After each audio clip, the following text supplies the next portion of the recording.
Welcome to the channel book से सीखें। आपने थंबनेल में देख ही लिया होगा दोस्तों कि आज मैं एक बुक की समरी लाया हूँ। The name is the subtle art of not giving a F dead S. असल मतलब क्या है इस नाम का, इस बात पर तो हमें बिल्कुल नहीं जाना है क्योंकि नाम का मतलब कुछ फूहड़ है। पर हाँ, इस किताब में जो भी अच्छी बातें हैं उन्हें हम ज़रूर सीखेंगे। ऐसा इसलिए क्योंकि चाणक्य ने कहा है कि सोना गंदगी से गंदी जगह पर भी क्यों ना पड़ा हो, उसकी कीमत हमेशा सोने की ही होती है। इसी तरह किताब का नाम कुछ भी हो, उसमें बताई गई अच्छी बातें अच्छी ही रहेंगी। तो चलिए हम किताब में बताई गई पहली सीख को समझते हैं। हमें किसी भी चीज़ के बारे में ज़्यादा क्यों नहीं सोचना चाहिए। यह पुस्तक दूसरी पुस्तकों से कुछ अलग है। जहाँ बाकी किताबें हमें ज़्यादा सोचने पर मजबूर करती हैं, वहीं ये किताब हमसे कहती है कि हमें ज़्यादा सोचना नहीं चाहिए। जब हम ये सोचते हैं कि हम में कोई कमी है तो हम उस कमी के कारण अपने जीवन में कुछ असंतुष्ट महसूस करने लगते हैं। हम उस कमी को दूर करने का उपाय ढूंढने के लिए कोई किताब उठा लेते हैं, जैसे how to win friends and influence people, जो कि एक बहुत ही प्रसिद्ध किताब है। Influence the psychology of persuasion एक और बहुत ही जानी मानी किताब है। ये कुछ पुस्तकें हैं जो हर कोई अपने आप को बेहतर बनाने के लिए पढ़ता है और बेहतर बनता भी है। तो फिर ऐसा करने में समस्या क्या है? ऐसा करने में समस्या यही है कि आप अपने आप में चाहे कितने भी सुधार ले आएँ, लेकिन कभी परफेक्ट नहीं बन पाएंगे। और जैसे जैसे आप अपने अंदर सुधार लाते जाएंगे तो आपको पता चलेगा कि अभी भी सुधार लाने की और भी गुंजाइश बाकी है। आप सोचेंगे अभी तो मैं ऐसा करके और सुधार सकता हूँ, वैसे करके तो और भी अच्छा बन सकता हूँ, और ऐसा सोचते रहने से आपका अपने जीवन में असंतोष ही बना रहेगा। दूसरी समस्या यह है कि जब आप अपने जीवन में सुधार लाने का प्रयास कर रहे होते हैं तब असल में आप अपने दिमाग में इस बात से सहमत हो जाते हैं कि आप में कुछ कमी है, और इस कारण आपके जीवन में और भी नकारात्मक नेगेटिविटी आ जाती है। इसी बात को हम एक दूसरे नज़रिए से भी समझ सकते हैं। आप अपने आप को एक ग्राहक की तरह देखिए।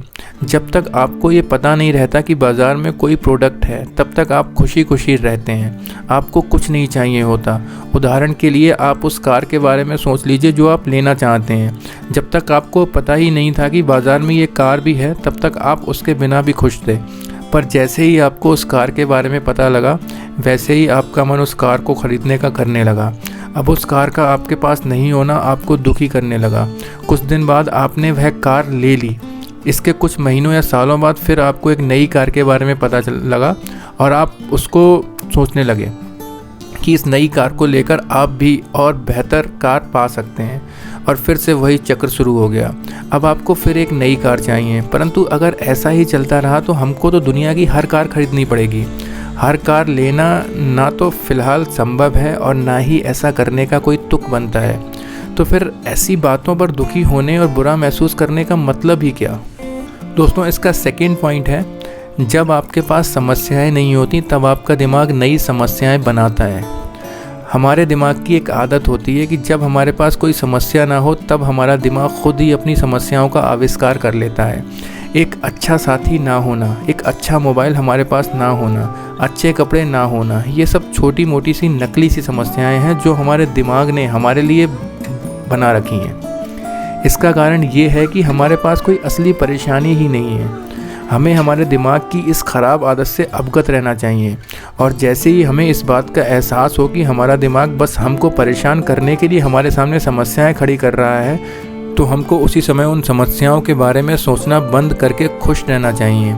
ज़रा उन देशों के बारे में सोचिए जो अभी आतंकवादियों या तानाशाहों के नियंत्रण में हैं।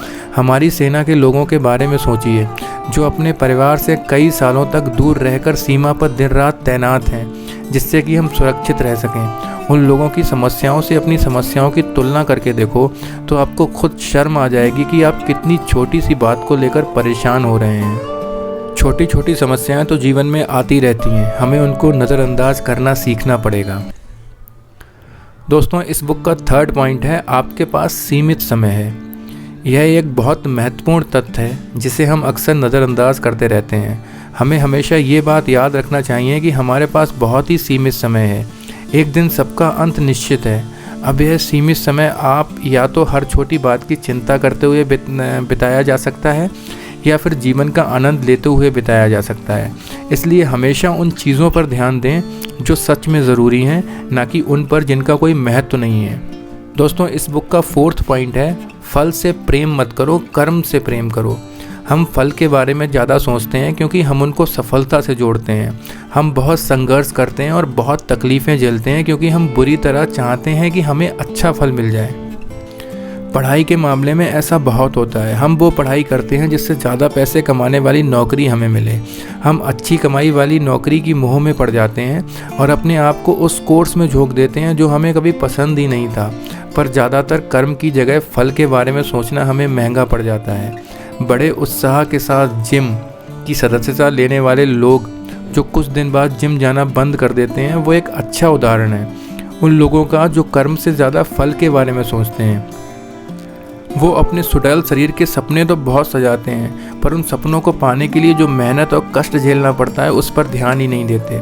फल के बारे में ज़्यादा सोचना हमें दुखी भी बनाता है क्योंकि हमें ये लगता है कि अगर ये परिणाम हमको मिल जाएगा तो हम खुशी खुशी अपना जीवन बिता पाएंगे। पर इंसान का दिमाग कभी इतनी आसानी से खुश नहीं होता। हमारी ज़रूरतें कभी समाप्त नहीं होती, इसलिए हमें फल की जगह कर्म से प्रेम करना चाहिए। हमें ऐसी समस्याएं ढूंढनी चाहिए जिनका समाधान ढूंढने में हमको मज़ा आए। हम जब वो करेंगे तो करना वाकई हमको पसंद है, तब हम कर्म को पसंद करना सीखेंगे। जब हमें कोई काम करना पसंद होता है तो हमें उस काम से जुड़ने में मज़ा आता है। जब हमको किसी काम को करने में मज़ा आने लगता है तो हम उस काम को बार बार करते हैं। किसी भी काम को बार बार करने से हम उस काम में निपुण भी हो जाते हैं। ज़रा सोचिए कि अगर आपके जिम जाने का उद्देश्य एक सुडौल शरीर पाना नहीं, बल्कि ये हो कि आपको व्यायाम पसंद है, इसलिए आप जिम जाते हैं। जब आपको व्यायाम करना पसंद होगा तो आप खुद रोज़ व्यायाम करते रहोगे। एक अच्छा शरीर तो फिर अपने आप ही बन जाएगा। अब इसका नेक्स्ट पॉइंट इज़ अपने अहम पर लगाम दें। जब आपका अहम आप पर हावी होने लगता है तब आपका व्यक्तिगत विकास रुक जाता है। अगर आप ऐसा सोचेंगे कि आप एक बहुत महान इंसान हैं जिसको सब कुछ पता है, तो आप दूसरों की बातें सुनना ही बंद कर देंगे। अगर आपको कोई कुछ काम की बात भी बताएगा तो भी आप बिना सुने ही उसकी बात नकार देंगे। इसलिए आप भले ही कितने भी पढ़े लिखे इंसान हो, कितने भी माने हुए इंसान हो, आपको खुद पर घमंड नहीं होना चाहिए। जब आप अपने अहम को काबू में रखकर ये सोचेंगे कि अभी तो आप बहुत ही कम ज्ञान अपने पास रखते हैं और अभी इस दुनिया में आपके सामने सीखने को बहुत कुछ बाकी है, तभी आप सही तरक्की कर पाएंगे। दोस्तों, इसका नेक्स्ट पॉइंट इज़ अपनी समस्याओं की जिम्मेदारी लें। ये बात तो सभी जानते हैं कि जीवन में कोई समस्या ना आए ऐसा तो हो ही नहीं सकता। समस्याएं तो आती रहेंगी और उनको लेकर रोते रहने से आपकी कोई मदद नहीं होने वाली। इसलिए बेहतर ये होगा कि आप अपनी समस्याओं के बस में रहने की जगह आपकी समस्याओं को अपने बस में करने की कोशिश करें। अगर कोई समस्या आपके रास्ते में आ रही है तो उस पर रोने या शिकायत करने की जगह उसके उपाय के बारे में सोचें। ऐसा करने से आप मजबूत तो बनेंगे ही, साथ में समझदार भी बनेंगे। जैसे रोज़ गणित के सवाल हल करने से आपका दिमाग हिसाब करने में तेज़ होता है, उसी तरह जीवन की समस्याओं को लगातार हल करते रहने से रोज़मर्रा की परिस्थितियों के लिए भी आपका दिमाग मजबूत और तेज़ बन जाएगा। तो दोस्तों, मुझे आप बताना इस बुक की समरी आपको कैसी लगी, और ऐसी और बुक की समरी सुनने के लिए please subscribe the channel so that मुझे और एनर्जी और मोटिवेशन मिले और मैं बहुत अच्छी बुक की समरी आपके सामने लाता रहूँ। Thank you very much for listening this story.